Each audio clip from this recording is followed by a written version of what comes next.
Many years ago, the great British explorer George Mallory, who was to die on Mount Everest, was asked why did he want to climb it. He said, because it is there. Well, space is there, and we're going to climb it. And the moon and the planets are there, and new hopes for knowledge and peace are there. And therefore, as we set sail, we ask God's blessing on the most hazardous and dangerous and greatest adventure on which man has ever embarked. President Kennedy rallied a nation back in 1962, with good reason. In the 4 years since its inception, NASA had already began sending its original Mercury 7 astronauts into space. Among them, a Marine.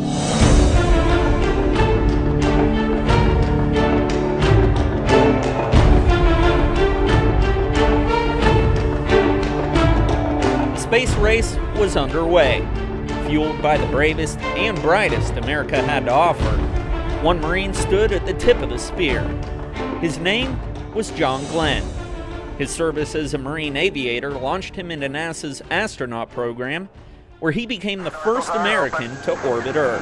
Main chute is on green. Chute is out in reef condition at 10,800 feet and beautiful chute. But that wasn't enough. Glenn made history again 36 years later when he returned to space at 77 years old. But while he was the first and easily most famous Marine to fly in space, 22 other Marines followed suit over the following half-century of manned spaceflight. One of them proved key for NASA when the command module of Apollo 13 suffered an explosion on the way to the moon. Captain Fred Hayes was a pilot of the smaller Lunar Excursion module during the mission. He turned it into a lifeboat and used it to fly the crew home safe, turning tragedy into triumph.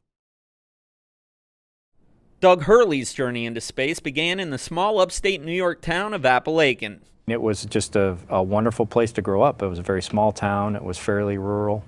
I had a lot of close friends, played sports, downhill skied, did all the things that I think most folks from that part of the country do, and really enjoyed it. He remembers having an interest in spaceflight, but never set it as a goal.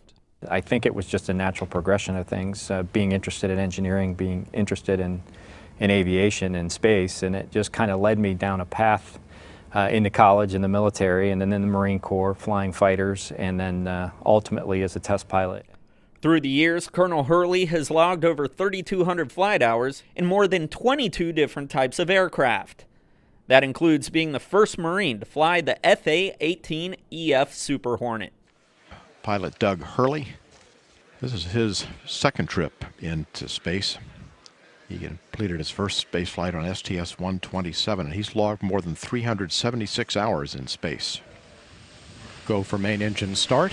And he has another piece of history under his belt now as pilot of STS-135, better known as the Space Shuttle program's final flight. 2, 1, 0, and liftoff, the final liftoff of Atlantis. On the shoulders of the Space Shuttle, America will continue the dream.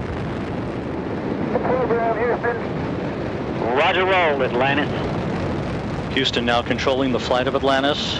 The Space Shuttle spreads its wings one final time for the start of a sentimental journey into history. Hurley's mission aboard Atlantis turns a page in both NASA and American history.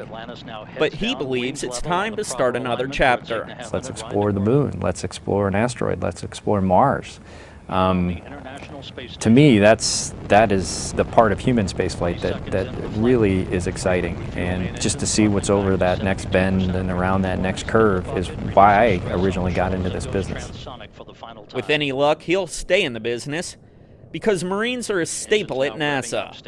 They've been that way from the beginning, all the way to the end. For the last time, the Space Shuttle's main engines have fallen silent. From Washington, I'm Sergeant Todd Hunter. Of a storied 30-year adventure.